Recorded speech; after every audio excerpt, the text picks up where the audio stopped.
tanong ay papalag pa rin ba ang Team Liquid Philippines dito? Sisimulan nata ng Onyx ang pagong na ito. Sanji on to that RBM. And si Carl TZ nag-aabang ng retreat. Okay, Sanford, nandito na. Black Dragon form, nagamit na rin dito ni Kirk. At si Chico nag-ugi! Ngayon na may ipit ata rin si Brusco. Lapag yung Summer Force. Teddy, naka-score na rin ng isa. Sanford. Habang si Kirk ngayon ay maiipit din. Oh! Yung Rainbow Manipulation. Iipit siya. Kaya lang sa may kilid, may nagaganap din. Super Friends versus 2. At doon na rin si Kiko to the rescue. Pinoprotektahan lamang niya si Monster Mage. Pero patay na rin sa kamay ni Sanford.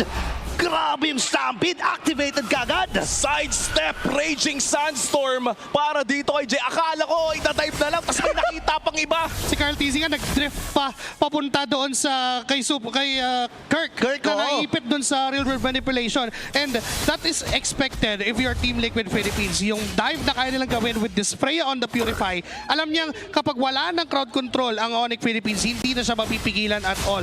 Looking at this matchup versus the Yuzong. Yung Yuzong kasi may responsibilidad siya na puntahan yung backlines. Mainly itong Eve and yung Harith ng Team Liquid Philippines. But for Sanford, wala siyang pakialam kahit harap lang. Okay na.